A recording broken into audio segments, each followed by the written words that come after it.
दोस्तों, स्वागत है आपका मेरे चलिए दोस्तों शुरू करते हैं मल्टी स्टारर कॉमिक्स मोर्चा का दूसरा भाग। रॉकेट कुंभू के सुरंग जैसे खुले मुंह में समा गया।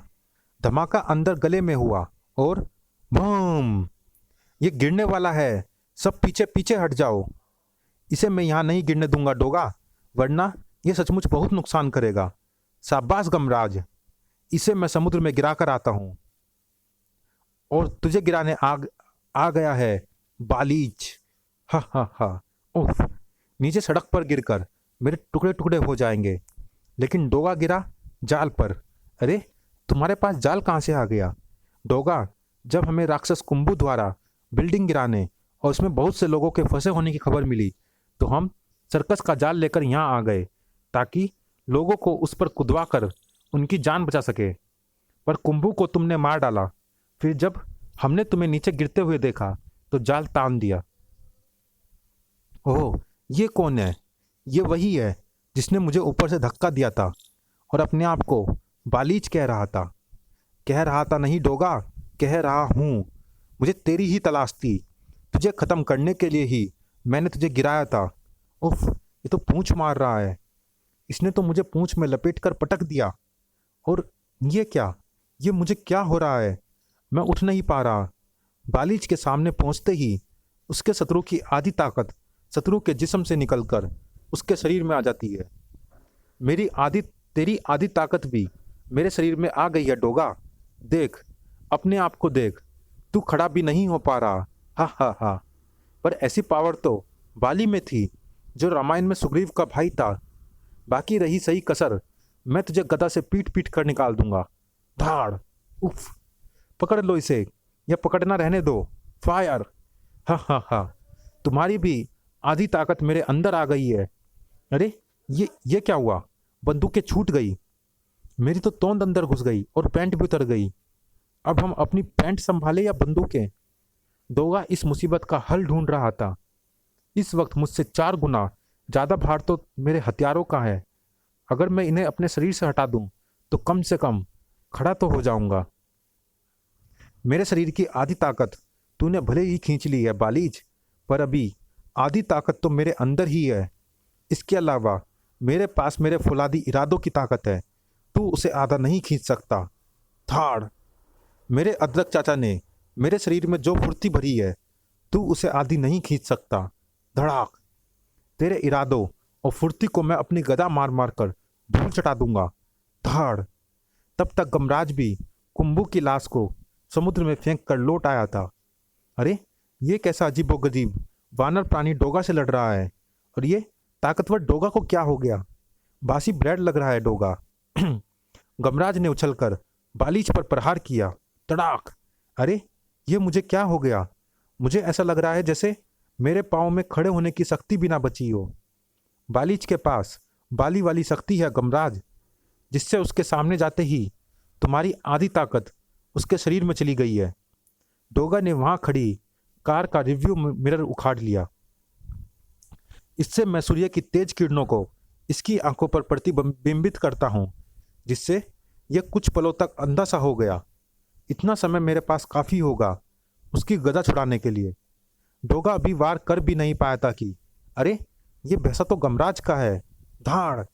डोगा, इसकी गदा छुड़ाना तुम्हारे बस का रोग नहीं था। ये काम मेरा भैंसा यमुंडा ही कर सकता था। कहीं यमुंडा की ताकत भी आधी तो नहीं रह गई? नहीं, वो तो अपनी पूरी ताकत से भागा जा रहा है। मैंने ही उसे टक्कर जड़ने के बाद भाग जाने को कहा था ताकि कहीं उसकी आधी ताकत भी ना छिन जाए। शायद ऐसा इसलिए हो सका क्योंकि यमुंडा जब उसके सामने आया तो बालीच की आंख सूर्य की किरणों से चकाचौंध हो रही थी और उसे शत्रु दिखाई ही नहीं दे रहा था। अब मैं बालीच की इसी गदा से उसका सिर तोड़ डालूंगा। हुम्फ! उफ! ये तुम्हारे बस का रोग नहीं है गमराज। हटो, गदा मुझे उठाने दो। डोगा ने वह भारी भरकम गदा उठा तो ली, पर उसे चला ना पाया। उफ! हा हा हा। ओह, वो गमराज को भींचकर उसकी हड्डियां कड़कड़ा रहा है। डोगा बचाओ! मैं इसे हल्दी चाचा की सिखाई कुंफू विद्या से परास्त करूंगा। ओह, दोगा ज़्यादा देर तक इसके सामने नहीं टिक पाएगा। इससे तो एक ही व्यक्ति निपट सकता है और उसे तू लाएगा यमुंडा, जल्दी जा। और गमराज ना यमुंडा गमराज ने यमुंडा को वह नाम बताया। राजनगर भी उन अजीबोगरीब घटनाओं से अछूता नहीं था। विमान के पायलटों के लिए ये विराट मुसीबत के क्षण थे। हे भगवान, ये क्या? आकाश में कैसी चुड़ैल जैसी भयावह आकृति उड़ी जा रही है। इसकी भयानक हंसी पूरे वातावरण में कौंध रही है। इसका मुंह गुफा की तरफ खुल रहा है। हु हा हा हा। इसे देखकर मुझे सुरसा की याद आ रही है, जिसने आकाश मार्ग से सीता की खोज में जाते राम भक्त हनुमान को निगल लिया था। पर इस वक्त ये किसे निगलना चाहती है? हु हा। शायद हमारे विमान को। मैंने इसे खतरे की सूचना कंट्रोल रूम को भेज दी है, पर मुझे लगता है कि हम विमान को इसके मुंह में जाने से नहीं बचा पाएंगे, क्योंकि विमान इसके जबड़े के काफ़ी निकट आ चुका है।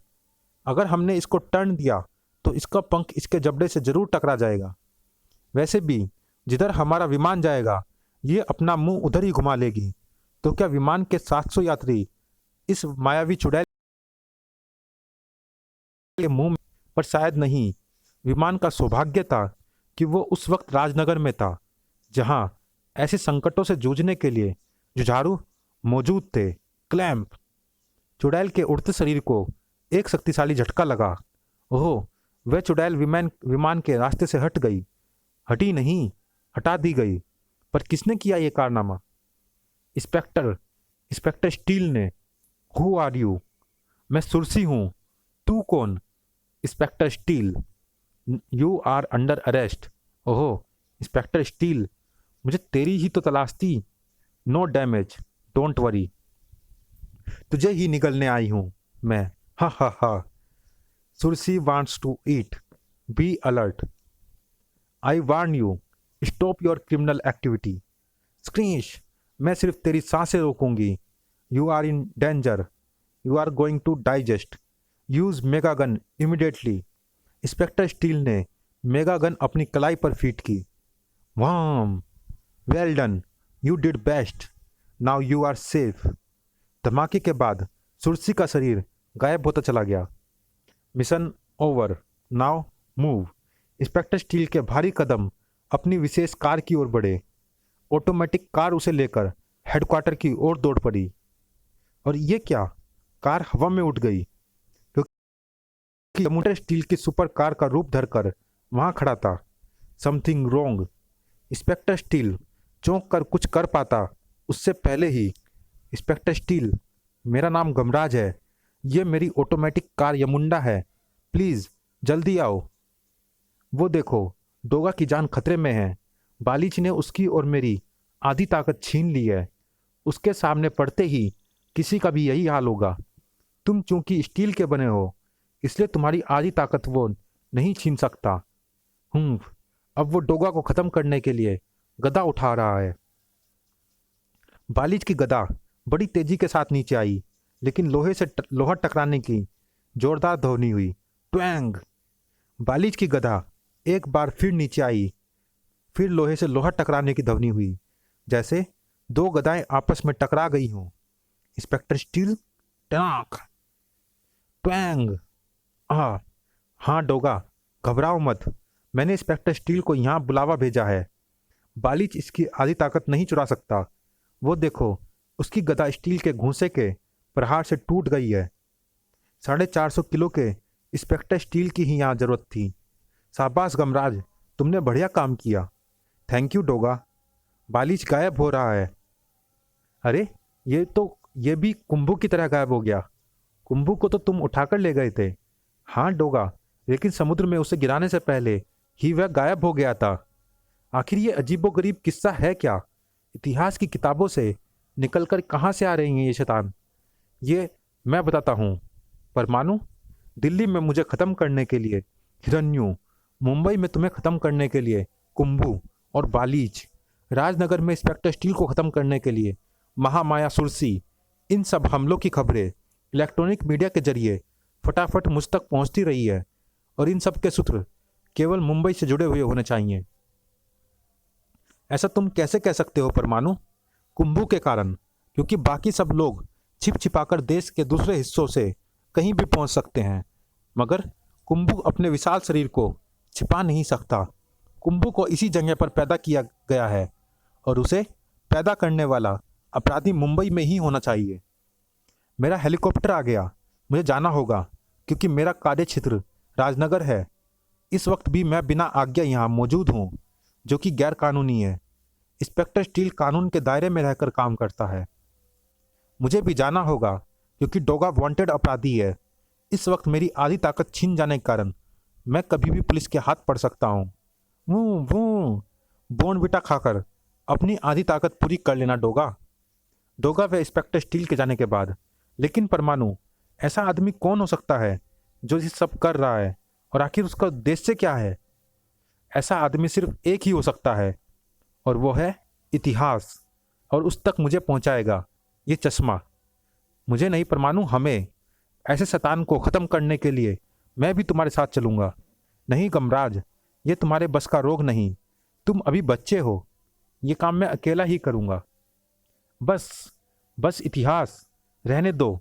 मैं समझ गया हूँ कि ये काम तुम्हारे अकेले के बस का रोग नहीं। मैंने CNN के जरिए तुम्हें सभी सुपर हीरोज के मर्डर की सुपारी दी। बदले में पूरे भारत के अंडरवर्ल्ड की बादशाहत मैंने तुम्हें ऑफर की थी, जिसे तुमने कबूल कर लिया था। पर तुम्हारी इतनी सारी शक्तियाँ मिलकर भी एक भी सुपर हीरो को मारना तो दूर, घायल तक न कर सकी। फिर ये नागराज, ध्रुव, भेड़िया और कोबी को तो छू भी नहीं पाएंगी। तुम मेरी काली किताब की शक्ति को चुनौती दे रहे हो, हैमबर्गर, जिसके जरिए मैं इतिहास की किसी भी वस्तु या प्राणी को पुनर्जीवित करके उससे मनमाना काम ले सकता हूँ। लानत है तुम्हारी काली किताब पर और तुम पर। मैं अपनी सुपारी वापस लेता हूँ। बेवकूफ़, जाहिल, ये क्या किया? मेरी सारी शक्ति इस किताब के काले पन्नों में है। मैंने उन सबको इसी किताब से जिंदा किया था। उफ, पन्ने भीग गए, पन्ने भीग गए। भाड़ में जाओ, तुम और तुम्हारी किताब। परमाणु शक्ति को हम अपने तरीके से ही ख़त्म कर लेंगे। वो अब तो अपना वो तरीका इस्तेमाल कर हैमबर्गर, क्योंकि फिलहाल परमाणु तेरे सामने है। धाड़। तुम यहाँ पर कैसे? जहाँ अपराधी होते हैं वहाँ परमाणु पहुँच ही जाता है। फिर भी तू सुनना चाहता है तो सुन। इतिहास के पन्नों से निकलकर जिन महामानवों व दानवों को तू जीवित करके हमें ख़त्म करने के लिए भेज रहा था, और जब वो एक एक करके मारे जा रहे थे तो तू उनके शवों को घटनास्थल से गायब कर रहा था, तो मैं समझ गया कि तू ऐसा ट्रांसमिट रेज का प्रयोग करके कर रहा है। स्क्रीश। हाँ, तब मैंने इन रेज को देखने के लिए यह विशेष चश्मा पहना। ट्रांसमिट रेज कुछ और नहीं, वास्तव में टेलीपोर्ट रेज होती है, जो किसी भी वस्तु या प्राणी को एक जगह से दूसरी जगह टेलीपोर्ट कर लेती है। इनकी गति प्रकाश की गति से तो कम होती है, लेकिन फिर भी इतनी तीव्र होती है कि वह वस्तु या प्राणी फौरन गायब हो गए लगते हैं। मेरे इस विशेष चश्मे में विशेष बात यह है कि यह ट्रांसमिट रेज की उस टेलीपोर्ट लाइन को देख लेता है जो किसी वस्तु प्राणी को उठाकर ले गई होती है। ऐसी रेज वातावरण में कुछ समय तक विद्यमान रहती है। जब तूने बालीज के शव को ट्रांसमिट किया तो उस वक्त तक भी ट्रांसमिट रेज की ट्रैवल लाइन वहाँ मौजूद थी। उस ट्रैवल लाइन का पीछा करता हुआ मैं यहाँ आ गया। धाड़। जहाँ तूने हमें मारने के लिए इतिहास की मदद ले रखी है। तो सुन हैमबर्गर, हमें मारना है तो तुझे इतिहास की मदद लेने की ज़रूरत नहीं है। तू अपने आप को ख़त्म कर, अपराध को ख़त्म कर। हम खुद ही मर जाएंगे, क्योंकि हमारी ज़रूरत तभी तक है जब तक अपराध है। परमाणु ने उसे परमाणु रस्सी से बांध दिया। अब बारी थी इतिहास की। इतिहास, तुझे मैंने कितनी दफ़ा जेल पहुंचाया, लेकिन तू बार बार जेल ब्रेक करके कोई नया हंगामा खड़ा करने चला आता है।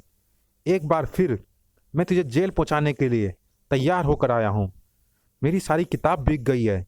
उन पन्नों की ऐतिहासिक मारक वस्तुओं या शक्तिशाली प्राणियों की शक्ति कमज़ोर पड़ गई है।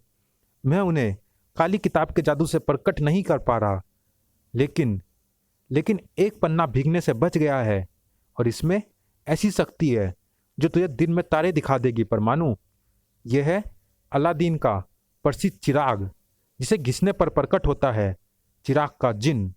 उफ, इतिहास, मैं तुझे जहाँ ले जाऊंगा वहाँ से तुझे भी तारे तारे भी दिखाई पड़ेंगे और चांद सूरज भी।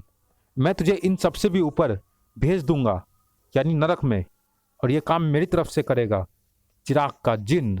हा हा हा। आदेश दे मेरे आका, मुझे क्यों बुलाया? खत्म कर दो मेरे दुश्मन को। ओहो, इसके हाथों से चिराग छुड़ाने से पहले ये चिराग को घिस चुका था, जिससे ये जिन पैदा हो गया है। पर मैं उड़ क्यों नहीं पा रहा? शायद मेरी जेट पावर में कोई गड़बड़ हो गई है। ये जादुई ताकत है, इस पर मेरे परमाणु छल्लों की उष्मा का कोई असर नहीं हो रहा। हा हा हा। स्क्रीन्स, इसका दिमाग चकराने के मेरे पास दूसरे तरीके भी है, जैसे इसके कुंडल, जिन पर लटक कर मैं इसकी नाक तोड़ सकता हूँ। मगर परमाणु की लाख सावधानियों के बावजूद भी जिन ने उसे मुट्ठी में दबोच लिया। भींच डाल, कुचल डाल इसे। उफ, मुझे अपना रूप सूक्ष्म करना होगा और इसकी पकड़ से छूट निकलना होगा। मगर सूक्ष्म रूप परमाणु के लिए मुसीबत बन गया। वी उफ, ये मुझे अपनी तेज सांस से अपनी तरफ खींच रहा है। परमाणु जिन के मुंह में समा गया। हा हा हा। उफ, उसके मुंह से तो बड़ी भयंकर बदबू आ रही है।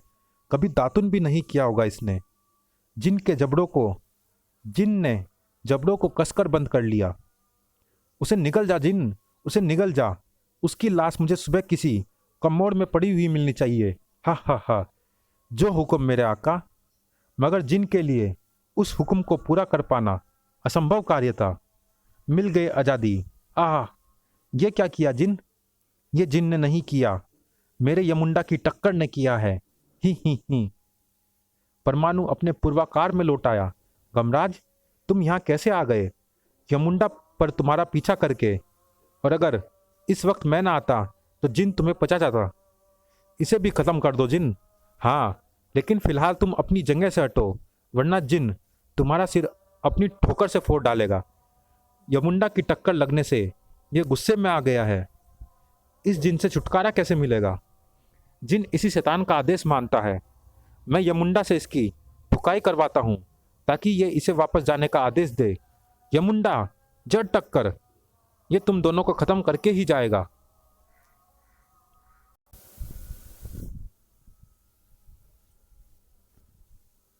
बेवकूफ जिन, ये ऐसे नहीं मरेंगे। इन्हें AK-47 से मार। वो क्या होती है? ऐसी कोई चीज हमारे काल में नहीं मिलती। मैं सिर्फ उन्हीं वस्तुओं का प्रयोग कर सकता हूँ जो हमारे काल में मिलती हो।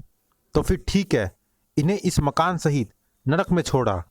जो हुक्म मेरे आका। इतिहास उस इमारत से बाहर निकल गया। फिर इससे पहले कि गमराज और परमाणु उस इमारत से निकल पाते। परमाणु, ये तो मकान सहित हमें नरक में ले जा रहा है, और ये ले भी जाएगा। इससे पहले कि ये नरक पहुंच जाए, हमें कुछ करना होगा। ओह हाँ, याद आया। क्या याद आया परमाणु? यहीं ठहरो, मैं यमुंडा को बुलाता हूँ। मैं इस जिन को समाप्त किए बिना नहीं जाऊंगा। इतिहास के हाथ से छूटकर वह जादुई चिराग यहीं कहीं गिरा था। हाँ, वह रहा। जिन को खत्म करने का फिलहाल हमारे पास यही एक तरीका है। चिराग टूटते ही जिन गायब हो गया। इमारत अब तेजी से नीचे जा रही है। इसका मतलब जिन खत्म हो गया। हमारी योजना कामयाब हो गई। लेकिन अगर अब मैंने यमुंडा को बुलाने में देर की तो यह भारी भरकम इमारत नीचे गिरकर जान माल का नुकसान कर सकती है। यमुंडा हेलीकॉप्टर में बदल कर आया और गमराज ने उस इमारत को बांधकर आराम से यथा स्थान उतारा। वहाँ तुम्हारा यमुंडा तो बड़े काम का है। फिर मैंने उस शैतान इतिहास को इस ओर जाते देखा था। यमुंडा, तू सामने से आकर उसका रास्ता रोक और जड़ उसे एक टक्कर। इसके पास इस वक्त काली किताब नहीं है। इसका मतलब वो किताब इसने कहीं छिपा दी है। उस एक टक्कर ने ही इतिहास के होश उड़ा दिए। फिर परमाणु ने अपने जेट सिस्टम को ठीक किया और गमराज, ये मिशन खत्म हो गया क्योंकि हैमबर्गर ने इससे सुपारी वापस ले ली है और अब मुफ्त में ये किसी पर आक्रमण नहीं करेगा। वैसे भी मैं इसे दिल्ली ले जा रहा हूँ। इस बार मैं इसकी कैद का और भी पुख्ता इंतजाम करूँगा। बेहोश हैमबर्गर और दूसरे बदमाशों को पुलिस के हवाले कर देना। शुक्र है ये काला किस्सा खत्म हो गया। समाप्त। चलिए दोस्तों, इस कॉमिक्स में इतना ही। ये कॉमिक्स कैसी लगी आप हमें कमेंट बॉक्स में ज़रूर बताइएगा। मिलते हैं फिर किसी अन्य कॉमिक्स में, तब तक के लिए धन्यवाद।